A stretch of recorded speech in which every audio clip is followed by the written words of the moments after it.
I should like to tell you that I have seen some of the experiments shown in this film actually carried out at the All-Russian Physiological Congress. As you can imagine, technique is everything. Besides such work as you are about to see, Lyukhanenko shares the credit for the methods of human blood transfusion, which were first developed in the Soviet Union and are now practiced in this country, which have saved so many lives during the war. What enabled Soviet scientists to solve this problem? Long ago, science established the fact that animal organs and tissues, isolated from the whole organism, can be maintained in a living state.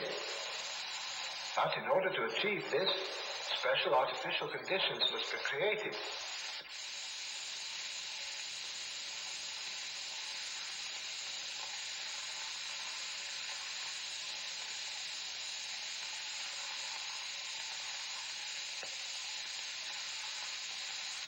Isolated organs can be brought to life, even though they've been removed from the animal's corpse some time after death. Here's a dog's heart.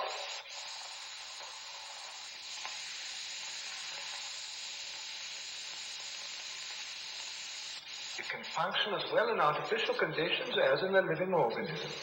And for this purpose, blood is introduced into the cardiac vessels.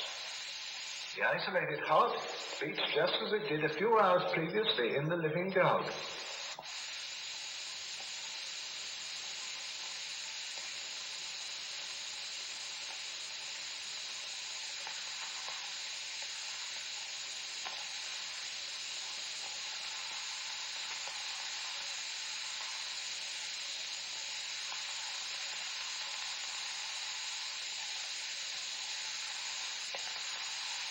The following experiment is conducted on lungs taken from an animal.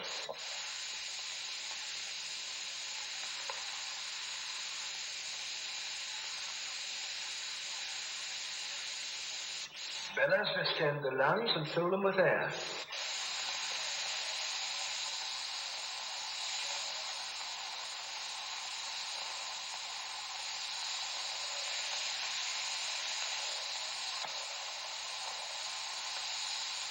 The venous blood is forced into the lungs by the action of the pump. The dark venous blood passes through this tube.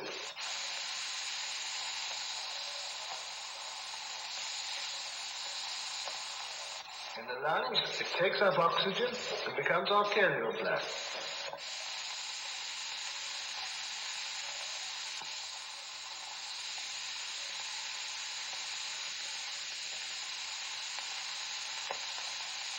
The isolated lungs breathe, producing the same chemical changes as in the living animal.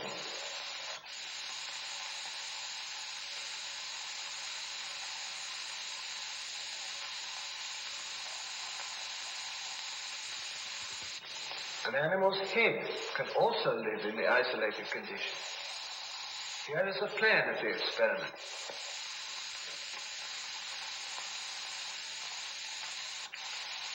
The arterial pump takes arterial blood from the reservoir to the head, while the venous pump drains off the venous blood.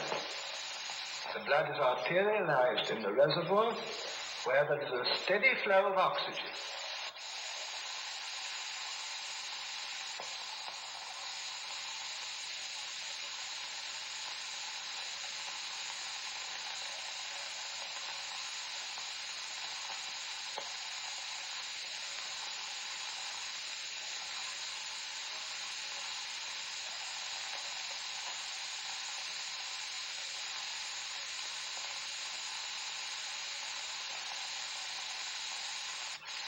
The artificial blood circulation ensures the metabolism necessary for the life of the head.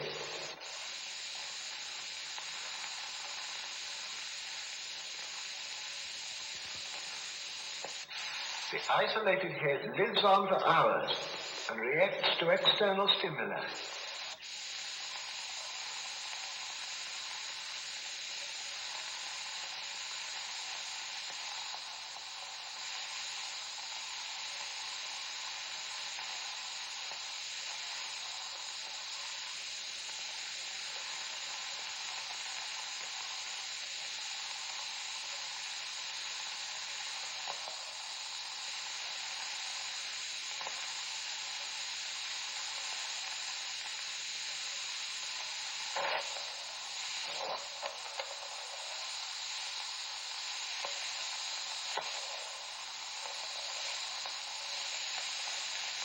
The isolated head even reacts to light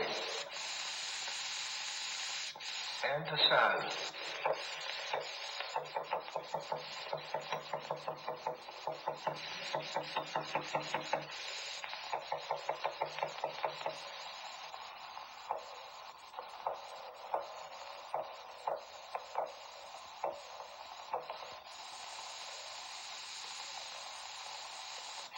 The revival of individual organs enabled scientists to proceed to experiment on reviving the whole organism.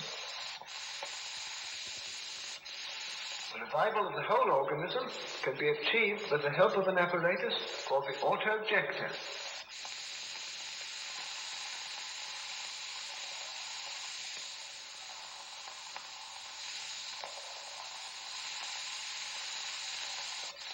The auto-ejector carries out the functions of the heart and lungs.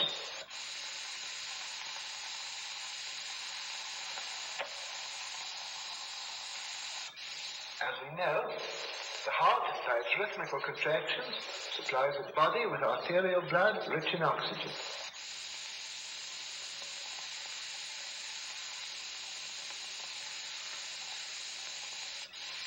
After losing its oxygen, the blood returns to the heart through the veins. From then, it flows into the lungs, whence with a fresh supply of oxygen it returns to the heart, and then flows into the arteries of the organism.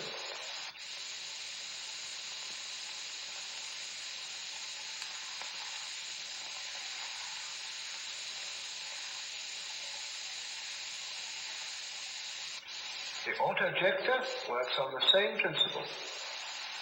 The apparatus includes a system of pumps for supplying blood and drawing it off.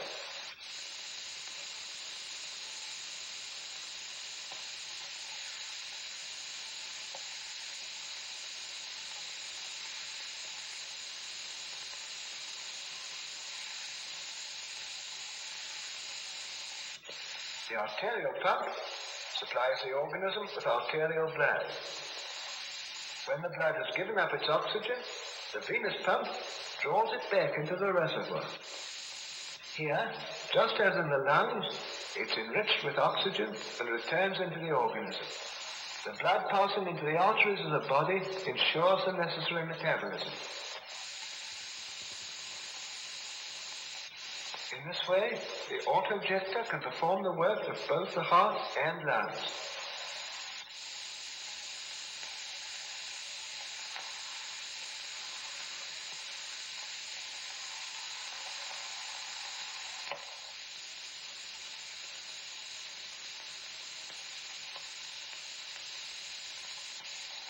We begin the experiment of revival. The experiment is carried out on a dog.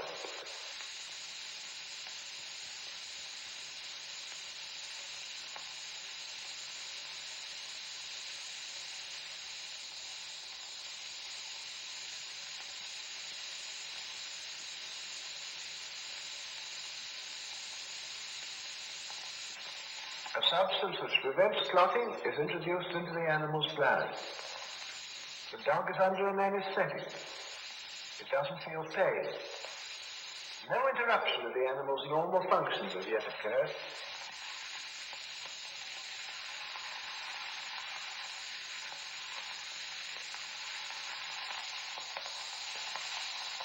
The dog reacts to touch. Its pupils are normal.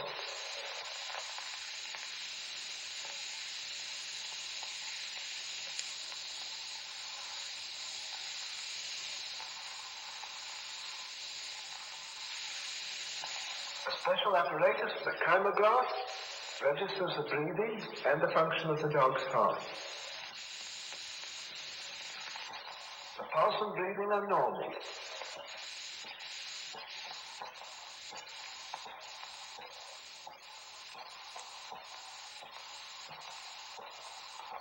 The experiment begins. All the blood is drained out through the carotid arteries.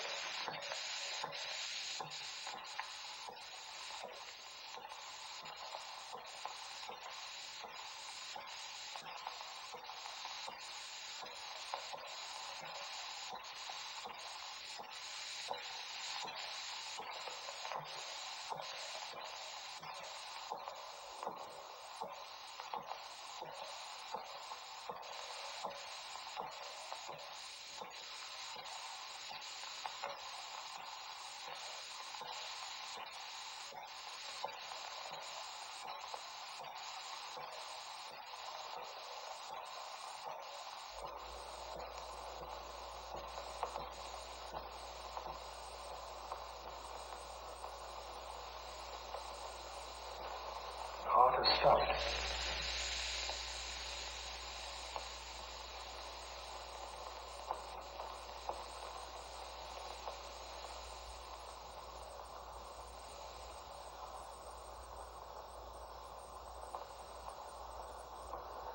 This is one of the animal's last gasps.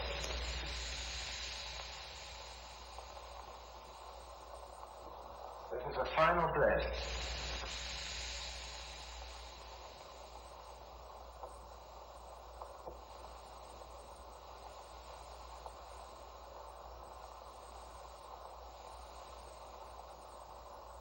The dog is dead.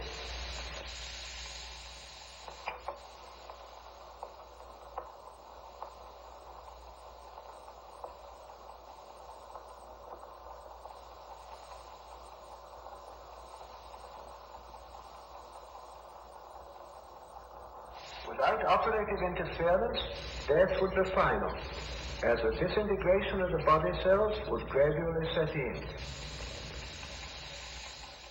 The autojector is being attached before starting the revival. The arterial pump is connected with the artery.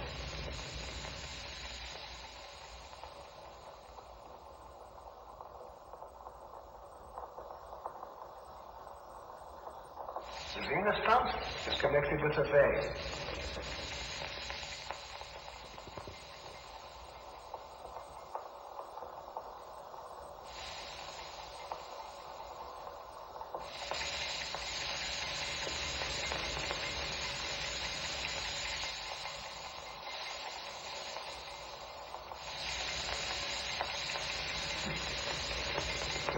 Ten minutes have elapsed since the animal died.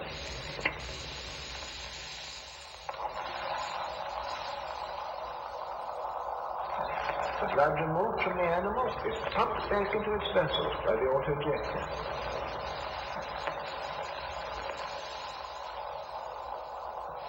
The autojector ensures a normal blood circulation in the organism, replacing the action of the dead heart and lungs.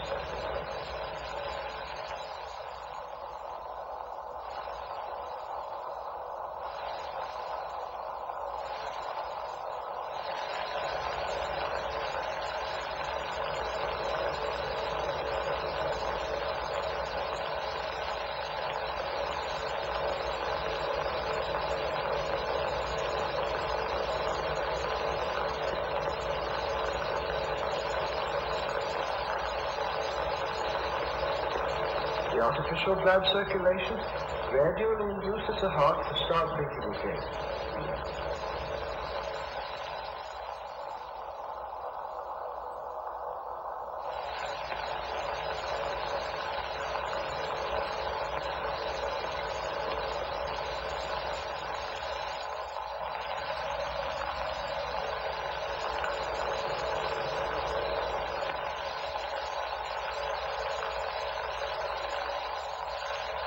Heart's action begins to be normal.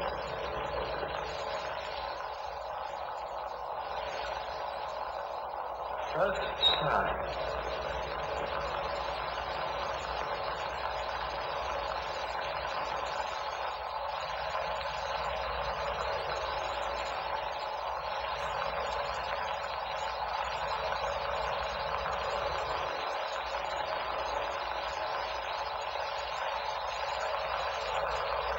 Respiration is gradually restored.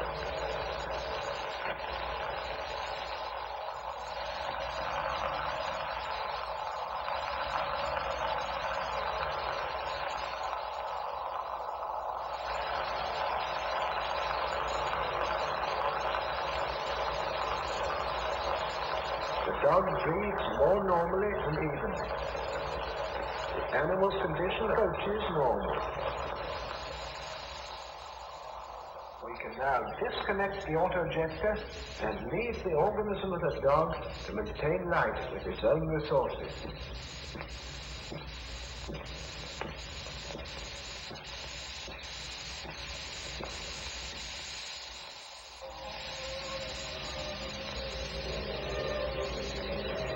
The dog soon shakes off the effects of the anesthetic. The dog is still weak, and can't move.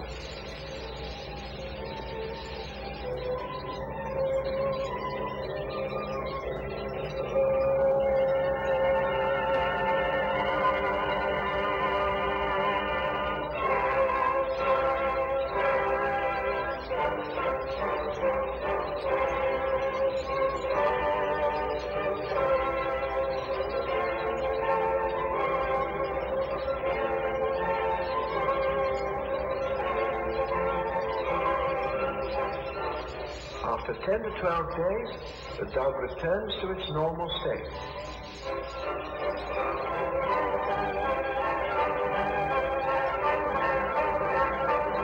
After the experiment, dogs live for years, they grow, they put on weight, and have families.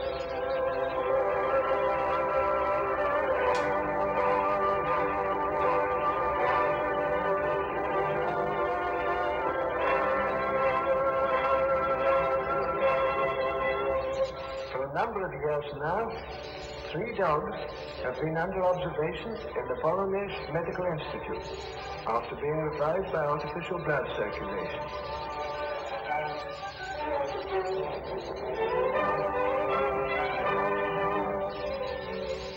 This dog, Bunny, was revived in 1939 after having been dead for 8 minutes. Black Ears is the offspring of revived parents. She herself was revived in 1939 after 11.5 minutes of death. Snyder was revived in 1938 after 15 minutes of death.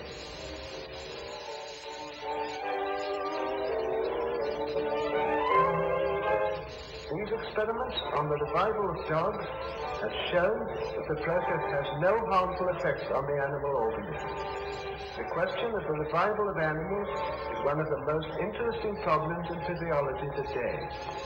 Experiments on revival have added to the valuable store of our knowledge of experimental medicine.